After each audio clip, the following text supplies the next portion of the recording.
This is the Shruti Box, and it's a wonderful instrument that is generally used as a drone instrument in order for us to begin to sing or to cultivate a beautiful deep drone in order to elicit a state of deep relaxation within a sound bath. So this is quite similar to a harmonium in the way that it works, and what we'll see is that there are two sides. It's a delicate instrument as it is operating like a bellows with reeds that create the sound. So as I pump air into one side, you'll see that this side fills with air and it pushes it onto this side. Now the reason it's staying like this currently is that I don't have any of the holes open, and these holes are what is going to create the tones. So what we see here for each Shruti is laid out like a piano keyboard, and so we have the chromatic scale here. This particular Shruti starts in G, so this very first key here is G, and the very last key here is also G. And so from here I can play any note that I might want to. So if I just open a hole now, seeing as the instrument actually has air inside of it already, as I'd open and pump the bellows once, then we will start to hear the sound, this being G. Now, typically, so I could play any note as a single note and just simply keep this droning. However, typically we will usually play two notes together, especially when we want to move into vocal toning and tuning practice.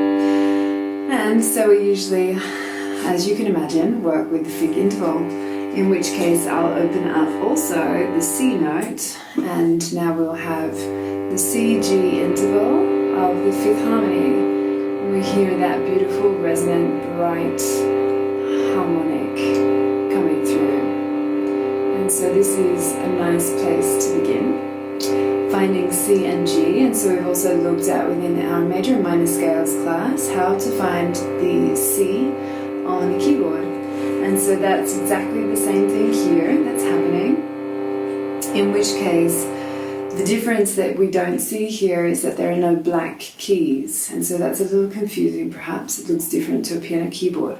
What we need to remember is this top row up here would be all the black keys that would be present on a piano keyboard. And so knowing that, I look for the same C that I would on a piano keyboard, where I would typically see 3 black keys, then 2 black keys, then 3 black keys. On a Shruti this is condensed because we're generally seeing one chromatic scale from a lower to a higher octave, in which case this note here would normally be part of this threesome of black keys over here. So on a Shruti, when we see the 2 keys together, separated on either side by a gap where there is no sharp, then we know that to the left of that first, what would be a black key, in this case, and always on Shrutis that I've seen so far, they're white keys as well, that there would be our C. And then that's going to allow us to find any other note. So a good technique that I like to demonstrate and share is, in order to find the fifth harmony for any note, there is a very simple formula that we can use. And so the only thing that we do need to remember once again is that the G is going to be repeated on a Shruti. And so if this Shruti started in C, then this would be C and the last note would also be C. If it started in A, then this one would be A and this would also be A. So we have to remember not to count that one twice. So let's imagine that I'm starting with C and I want to find the fifth interval for C on the keyboard. Well, quite simply, all I need to do is open the C. Now this counts as our bass note, which will be the key that we're working in. And I'm going to count 7 across. And this includes up and down, includes the sharps and the regular notes. So I'm going to go 1, 2, 3, 4, 5, 6, 7. I'm on the G. So we know C and G is the interval. Now, because this is also G, I would have the opportunity, if I wanted to add an extra octave of sound in there, I could do that as well. So we'll hear that this G that's open now is higher than the G that I played before. But I could also open them both up if I wanted. I still have the fifth harmony, but we'll hear that there's a little more fullness, a little more richness, as I'm including the G of the octave below. So just to show that again, let's pick any other note to begin with, and we'll find the fifth harmony. So it doesn't really matter where we start. We could start here with E. And so this is going to be our bass note, the fundamental key that we're looking to find the interval of. So we're working within the scale of E in this case. Now I'm going to count 7 across. 1, 2, 3. I have to remember that this is still 3 because that's the same note. I make my way back to the start. 4, 5, 6, and 7. And here we go. I've found B. E and B making another fifth interval. And so although we are hearing a different key, a different combination of notes, we'll notice that the harmony is still recognized as the same, as it is still the fifth interval. It's a great place for us to work with on a Shruti. And so let's just have one more example of that, just so that it's really clear if you're going to work with a Shruti yourself. Then in this case, let's choose the A as our fifth, as our fundamental key. Now I'm going to count 7. 1, 2, 3, 4, 5, 6, and 7. And I have A and E. And again, we recognize that fifth interval. And the sound of the harmony is the same. And so even though the notes are different, what our ear is picking up is that the relationship between the notes is the same out of all of those 3 different fifth interval combinations that I've played. Now I do just want to find one more that will demonstrate how we move back to the start, we loop back around, as if we were continuing all the way, because the keyboard would continue all the way forward if this was a piano, for example. So let's have a look at D here. So D is our fundamental key. Now 1, 2, 3, 4, 5, and this is where we loop back, and this stays as 5 because we remember this is G and this is G. 6 and 7, and I'm on the A. D and A making our fifth interval again. And we have this beautiful sound, beautiful relationship there between the 2 notes. Okay, now I'm going to turn this around and we'll keep that lovely D, fifth interval. So the reason we generally work with 2 notes, and why I would recommend that if we're using the Shruti in order to sing with, that we simply drone 2 notes. And so this begins to give us an opportunity to move within the scale, within our own voice, and to find the scale. So we would be able to start to work with our Allen cards with a Shruti as creating the fundamental scale within which we will find the different sa, re, ga, ma, pa, etc. But the reason we use 2 rather than 3 notes, in which case we would be adding the third interval, which is how we make up a chord, means that the third interval is going to indicate that I'm either going to be singing within the major or the minor scale. Now it's really valuable that we keep it open. We allow the voice to move between major and minor type sounds in order to create mood and feeling within the singing that we're going to do. And so when we just use the fundamental note with the fifth harmony, it means that we are creating an open invitation to explore where the voice might like to move. So in order to create sound on a Shruti, it's really important that we try to create a consistent sound, that there is consistency throughout the drone. So we don't want to hear the pumping of the bellows. We want to keep this really smooth. And so if we have a Shruti, we need to place it far enough in front of us that there's space for the bellows on my side, the reed side where the sound is going to come through, to be able to open. And so to begin with, I'll just simply place a hand on top and really find a position that's relaxed as I sit.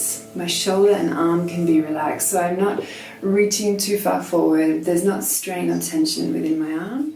And I'm able to maintain this position for a long period of time. And this is my meditation. This is my sound practice as I sit here. And so my comfort is really important. Now, as we draw the bellows in, the air is being pushed into the reed side where the sound comes out. And then as I start to come in closer towards the middle of the instrument, I let go and catch the bellows and continue that motion. And so as I do that, I'm looking to create consistency. And so this is also a meditation and an opportunity for concentration, to listen to the consistency of the sound and to be in tune and in harmony ourselves with the instrument. And so as we find a nice consistent sound, and this can take some practice in order to keep the consistency there, the faster that I pump the bellows, the louder the sound that the Shruti Box is going to kick out. And I might just want to keep it nice and gentle, or I might increase the volume if I'm singing in a very large space, wanting to fill a room with the sound. And so as I find the nice consistent sound, then I might begin to hum. And this is a wonderful way to get started with singing with the Shruti Box, is just to begin to hum, to take a few deep breaths to center ourselves, and then simply repeat the sound that we're hearing. So very similar to singing with crystal bowls, we just simply hum what we're hearing.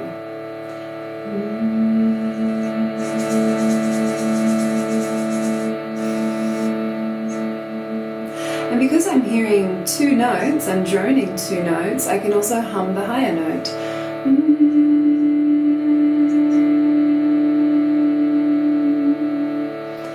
So I can dance between those two notes that I'm hearing and just simply getting comfortable with humming both of those sounds.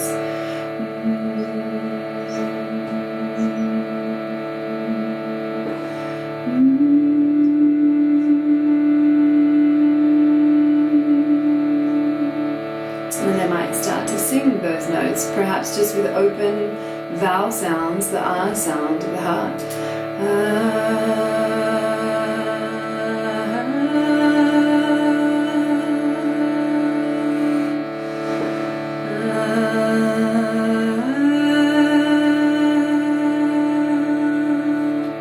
And then repeating that for as long as I feel comfortable. And when I start to hear other notes within the scale of D that I'm using here with the drone, I might begin to sound those tones as well that are coming through.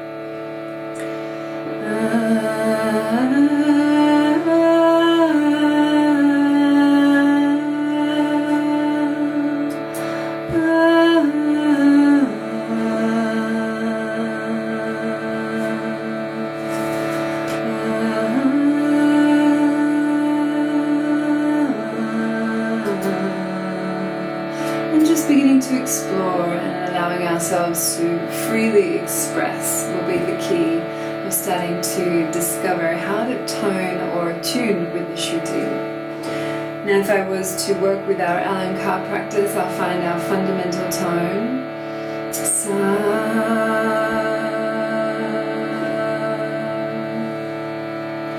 Sa,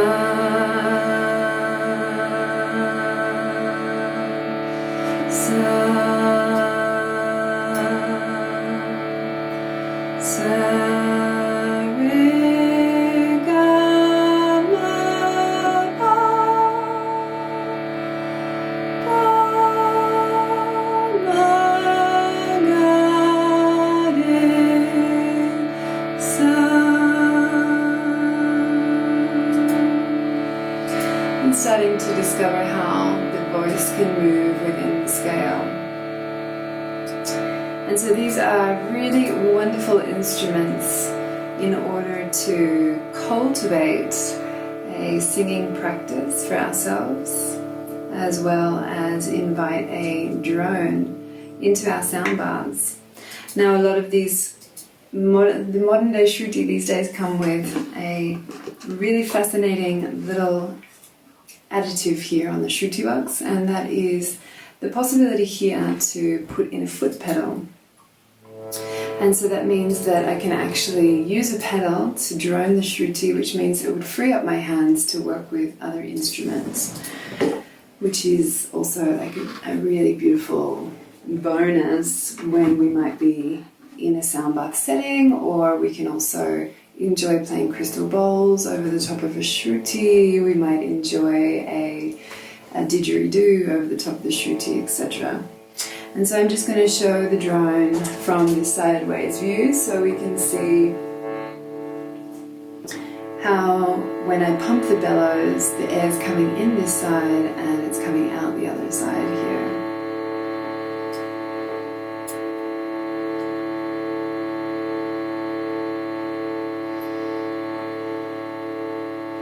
And then when we finish playing our Shruti, it's really valuable to make sure that all the air comes out. So the side that I'm pumping the bellows, I can close with the little lever on one side. And as all of the air finishes coming out on the side with the keys, then also I'm going to close that and make sure that it's protected from falling over, etc. Some of these bigger Shrutis have these kind of foot pedals so that it helps to create more stability for the instrument. But smaller ones will have a simpler foot pedal, in which case it's important not to allow your Shruti to fall over. It's quite a delicate instrument with the reeds inside. And something else to always remember is never to pump the bellows repeatedly without keeping a key open on one side. Otherwise, all that air that's being pumped in there has nowhere to go and can create damage for the reeds and damage your instrument. So that is the Shruti Box.